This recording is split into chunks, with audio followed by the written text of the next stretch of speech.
नमस्कार दोस्तों, आप सभी को प्रणाम। जैसा कि आप जानते हो, हम पिछले लेक्चर के अंदर ज्योग्राफिकल थॉट में पढ़ रहे थे। ये यूजीसी नेट का सिलेबस है जो मैं आज करवाने जा रहा हूँ। ये एचटेट में और नेट में आता है। ये हरियाणा स्टाफ सिलेक्शन कमीशन में कहीं पर भी क्वेश्चन नहीं आता इनसे। तो हमने पैरेलल सिलेबस चला रखा है, क्योंकि हमारे जितने भी सब्सक्राइबर हैं उनमें हम देख पा रहे हैं कि किस तरह से नेट की तैयारी करने वाले हैं, एचएसएससी की तैयारी करने वाले हैं, एचटेट की तैयारी करने वाले हैं या किसी और एग्जाम की हैं। तो आज का हमारा विषय हम ज्योग्राफिकल थॉट को लेके आए हैं। ज्योग्राफिकल थॉट में हमने पिछले लेक्चर के अंदर देखा था कि ग्रीक और रोमन कंट्रीब्यूशन, और ये तीसरा लेक्चर है। सबसे पहले में हमने प्री हिस्टोरिक की बात की थी।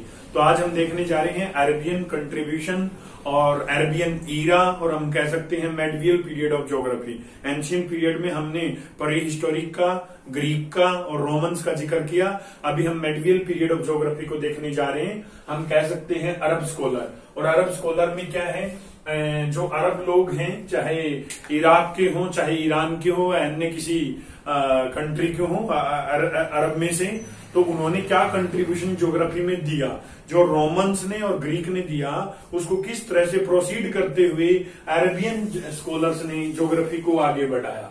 तो लगभग 8वीं से 13वीं जो सदी है वो अरेबियन एरा के नाम से जानी जाती है। इसमें अरब स्कॉलर्स का सबसे अधिक योगदान है। जिस तरह से आपको पता है कि ग्रीक और रोमन्स के बाद में यूरोप के अंदर एक तरह से डार्क एज का पीरियड आया, और डार्क एज के अंदर वहां पे चर्च की बहुतायत हुई और रिलीजियस थॉट बढ़ गई, जिससे साइंटिफिक इन्वेस्टिगेशन और डिस्कवरीज कम हो गई।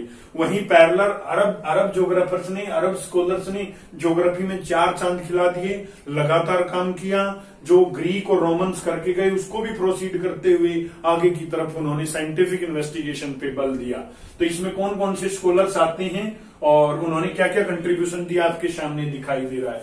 सबसे पहले आते हैं अल बतानी, अल मसूदी, अल बिरूनी, इबन सीना, अल इदरीसी, इबन बतूता, इबन खालदुन। इसके अलावा भी हैं। ये सभी ऑर्डरिंग फॉर्म में हैं, जिस तरह से हमने ग्रीक और रोमन्स का किया था। इनमें से कई बार क्वेश्चन दे दिया जाता है अल मसूदी, इबन सीना, अल इदरीसी, इबन खालदुन। कहेंगे ऑर्डरिंग फॉर्म में कीजिए, ओल्ड टू न्यू की तरफ आइए। तो इस तरह से आप इसको ऑर्डरिंग फॉर्म में ही याद रखें।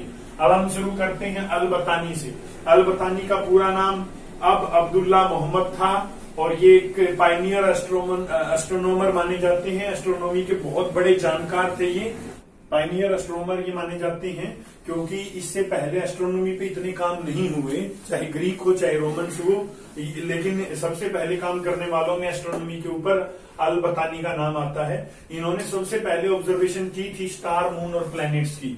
स्टार, मून और प्लैनेट्स का इन्होंने लगभग 42 साल का एक्सपीरियंस था। 42 साल की इन्होंने रिसर्च की। 42 इयर्स के रिसर्च के बाद में इन्होंने एक कॉन्सेप्ट दिया जिसे हम सोलर ईयर कहते हैं। सोलर ईयर क्या होगा, जो पृथ्वी समय लेती है सूर्य का चक्कर लगाने में, उस समय को सोलर ईयर कहा जाता है। और सोलर ईयर्स में देखिए इन्होंने क्या इन्वेस्टिगेशन किया। इन्होंने कहा 365 दिन, 5 घंटे, 40 मिनट और 24 सेकंड में पृथ्वी सूर्य का चक्कर लगाती है। यह जो डिजिट है 365, 5, 40 और 24, यह लेटेस्ट जो इन्वेस्टिगेशन है उसके बहुत ज्यादा नजदीक है, जो रियल आंसर निकलता है। तो सोलर ईयर के बारे में फर्स्ट जो इन्वेस्टिगेशन करने वाले, ऑब्जर्वेशन करने वाले अल बतानी थे। तो ये अल बतानी के बारे में है। अब आता है अल मसूदी। अल मसूदी का सबसे बेहतरीन पुस्तक माना जाता है किताब मुराज अल दहाब। इसको गोल्डन मीडोज भी कहते हैं। अल मसूदी का बहुत बड़ा योगदान रहा है इस पुस्तक में। और पीरियोडिक विंड्स के बारे में पहले व्यक्ति थे जिन्होंने विश्व में अध्ययन किया। मतलब मॉनसून के बारे में पहले अध्ययन करने वाले जो व्यक्ति थे वो अल मसूदी थे। पीरियोडिक विंड कहा जाता है। हेरोडोट्स ऑफ अरब भी इनको कहा जाता है। अरब का हेरोडोट्स माना जाता है इनको। और इन्होंने विश्व को 7 रीजन्स में बांटा है लैंग्वेज के आधार पर। फर्स्ट व्यक्ति, पीछे चाहे अरिस्टोटल आए हों, एनेक्जिमेंडर आए हों, चाहे इरेटोस्थनीज आए हों, उन्होंने क्लाइमेट के आधार पर, टेम्परेचर के आधार पर, वेजिटेशन के आधार पर विश्व को बांटा। इन्होंने फर्स्ट व्यक्ति थे ये जो, जिन्होंने भाषा के आधार पर पूरे विश्व को 7 प्रदेशों में बांटा। इन्होंने क्लाइमेट के आधार पर भी पूरे वर्ल्ड को 14 रीजन्स में बांटा। ये यूजीसी नेट में सवाल पूछा गया है। Who first divided the 40 climatic reason the world. तो आंसर आएगा अल मसूदी। इन्होंने एक और पुस्तक लिखी है, आपको दिख रही है, किताब अल असतत। तो इनकी पुस्तक किताब अल असतत, किताब मुराज अल दाहब, गोल्डन मीडोज भी कहते हैं।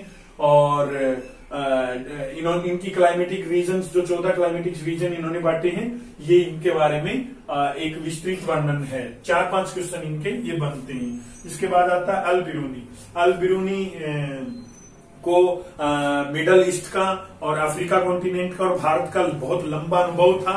22-23 साल के अनुभव के बाद में उन्होंने किताब लिखी थी, किताब अल हिंद, जिसमें भारत के पॉलिटिकल सेटअप, भारत की संस्कृति, भारत की भूगोल के बारे में वर्णन किया गया है। किताब अल हिंद भारत के बारे में लिखी अल बिरूनी ने। अल बिरूनी भारत में विजिट करने आए अराउंड 11वीं सदी में। ये भारत में विजिट करने आए, तब इन्होंने यहाँ की संस्कृति, परिवेश और भूगोल को जाना। फिर इन्होंने पुस्तक लिखी किताब अल हिंद। इसके बाद इन्होंने एक और पुस्तक लिखी है रिशला। रिशला में इन्होंने किस तरह से ध्रुवों पे 6 महीने का दिन और 6 महीने की रात होती है, किस तरह से दिन और रात बनते हैं, ये रिशला में इन्होंने वर्णन किया है। तो किताब अल हिंद, रिशला, और एक और प्रसिद्ध पुस्तक इनकी रही है एक्वालिम।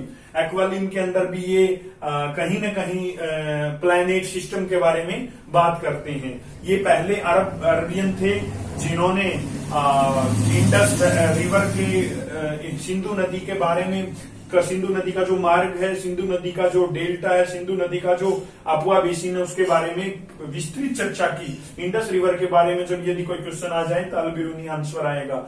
इन्होंने एक और पुस्तक लिखी किताब अल जवाहिरी। किताब अल जवाहिरी भी इनकी पुस्तक है। ये पहले व्यक्ति थे, first who told there was a sea basin in place of Indus valley basin. ये पहले व्यक्ति थे जिन्होंने बताया कि सिंधु नदी घाटी के स्थान पर एक सी बेसिन था। तो इंडस वैली का जो Indus valley, Indus river, Indus delta, इस तरह से कोई क्वेश्चन आता है इंडस के बारे में और अरेबियन से रिलेटेड पूछा जाए तो अल बिरूनी आंसर आएगा। इसके बाद आता है इब्न सीना। इब्न सीना नोन एज अल शेख अल रियाज। इनको एक ये उपाधि दी इनके विद्यार्थियों ने, अल शेख अल रियाज। इनका मतलब है top wise leader, top wise man in the top leader, मतलब सबसे बुद्धिमान व्यक्ति या सबसे बुद्धिमान नेता इन्हें कहा इनके विद्यार्थियों ने। और इनको ये जाने जाते हैं प्रिंस ऑफ फिजिशियंस। इन्होंने मेडिकल टेक्स्ट में काम किया, मेडिकल ज्योग्राफी में बहुत अधिक काम किया, इसलिए इन्हें प्रिंस ऑफ फिजिशियन भी कहा जाता है। वेस्टर्न मतलब पश्चिमी और पाश्चात्य देशों में इन्हें प्रिंस ऑफ फिजिशियन कहा जाता है। और इनके विद्यार्थी ने अल शेख अल रियाज कहते हैं। और इब्न सीना को फादर ऑफ अरबियन ज्योग्राफी भी कहा जाता है। बड़ा क्वेश्चन बता रहे हैं, फादर ऑफ अरब ज्योग्राफी हम लिख रहे हैं यहाँ पे, फादर ऑफ अरब ज्योग्राफी इब्न सीना को कहा जाता है। आगे आता है अल इदरीसी। अल इदरीसी की देखिए पुस्तक आपको लिखी हुई दिख रही है, amusement for him who desire to travel around the world. ये पुस्तक इन्होंने लिखी कि एक अपना अलग ही आनंद होता है जो व्यक्ति सोचता है कि उसको दुनिया में भ्रमण करना है। तो इन्होंने ये पुस्तक लिखी हुई है, लंबे भ्रमण के बाद में ये पुस्तक इन्होंने लिखी। इनकी एक और प्रसिद्ध पुस्तक है रोजर। ये आती है, नेट में पूछ लिया जाता है, बहुत बार सवाल पूछा गया है। रोजर किसने लिखी? रोजर को टैबुला रोजरियाना कहा जाता है। ये पुस्तक ये नाम भी आ जाए या रोजर आ जाए तो आंसर अल इदरीसी आएगा।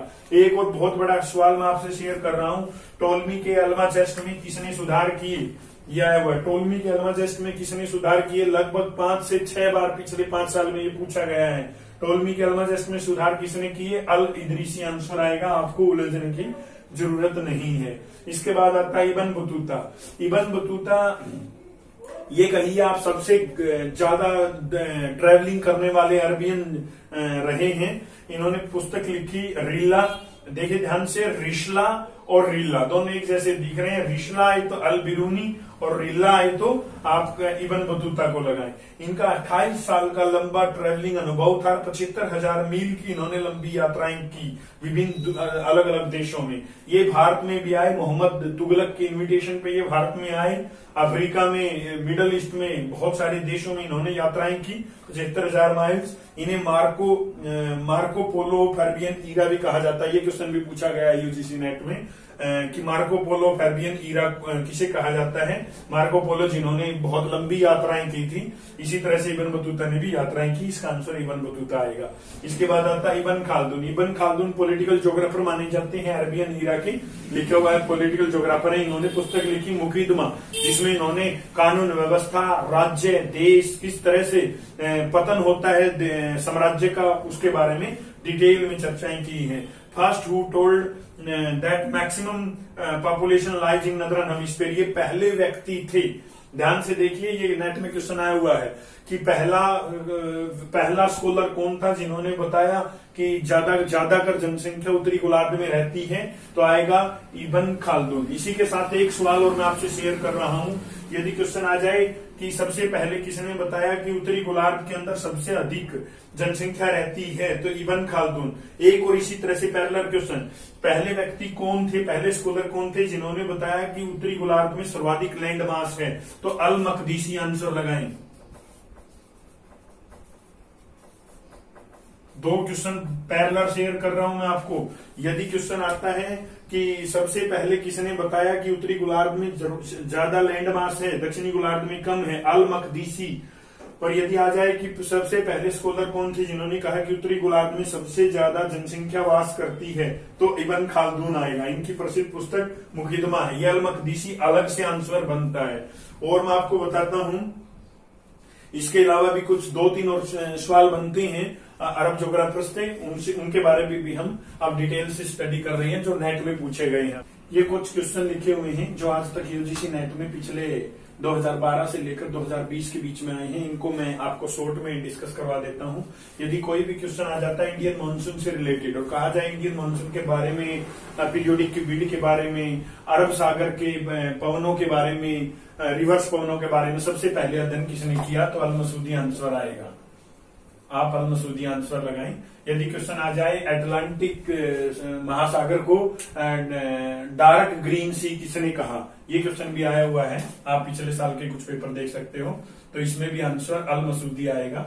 अल मसूदी आंसर लगाएं। अटलांटिक को डार्क ग्रीन सी किसने कहा। किताब अल अस्कल, ये बहुत बार पूछे जाने वाला सवाल है, और ये सवाल ऑलमोस्ट कुरुक्षेत्र यूनिवर्सिटी के मास्टर डिग्री के एमएससी के विद्यार्थियों में हर बार पूछा गया 2 मार्क्स के अंदर। किताब अल अस्कल किसने लिखी, आंसर आएगा अल बख्शी। अल बख्शी ने लिखी। अगला सवाल देखिए, 11वीं सदी को किसका युग कहा जाता है, अल बिरूनी आएगा।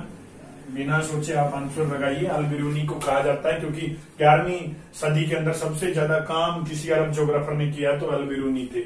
इंडस रिवर के बारे में कोई भी सवाल आ जाए, सिंधु नदी के बारे में कोई भी सवाल आ जाए, तो आप अल बिरूनी आंसर लगाएं। अल बिरूनी, सिंधु नदी का प्रवाह आ जाए, सिंधु नदी का डेल्टा आ जाए, सिंधु नदी का जलीय मार्ग आ जाए, सिंधु नदी का अफवा बेसिन आ जाए, तो अल बिरूनी ने इसका डिटेल में अध्ययन किया था। वर्ल्ड क्लाइमेटिक एटलस, विश्व की सबसे प्रसिद्ध क्लाइमेटिक एटलस का निर्माण किसने किया, तो आंसर आएगा अल बख्शी। अल बख्शी। फिर है विश्व का पहला व्यक्ति जिन्होंने वैज्ञानिक ढंग से मैन इन्वायरमेंट रिलेशनशिप को प्रस्तुत किया। इस तरह से कोई क्वेश्चन आ जाए तो आंसर लगाना इब्न खालदून। तो ये कुछ क्वेश्चन हैं जो फ्रिक्वेंट पूछे जाते हैं यूजीसी नेट के अंदर, वो मैंने अरबियन ज्योग्राफर्स के माध्यम से आपको करवाने की कोशिश की है। तो ये हमारे लगभग 40-50 क्वेश्चन बनते हैं अरब ज्योग्राफर के 18वीं से 13वीं सदी। ये ऑर्डरिंग फॉर्म में है। फिर एक एक का हमने देखा क्या किसने अध्ययन किया। इब्न बतूता और अल बिरूनी दोनों भारत विजिट करने आए थे।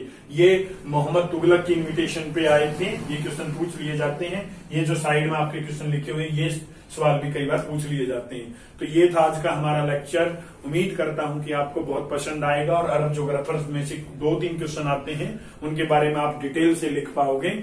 तो अगले फिर किसी विषय के साथ, नए विषय के साथ हम आपको फिर मिलेंगे। अनुरोध करता हूं कि आप यूजीसी नेट के सिलेबस को लगातार अध्ययन करते रहें। मैंने थॉट को और भारत के भूगोल को शुरू कर रखा है आपके लिए, जिसमें से लगभग थॉट में से 13 से 15 क्वेश्चन आते हैं और भारत के भूगोल से लगभग 8 से 9 क्वेश्चन आते हैं। तो 23-24 क्वेश्चनों का एक समावेश होगा। इन दोनों विषयों को हम पैरेलल चला रहे हैं। कोशिश करेंगे कि और भी अधिक तेज गति से हम इसको काम कर पाए। तो आप सभी का धन्यवाद। तब तक आप सेफ रहें, स्वस्थ रहें।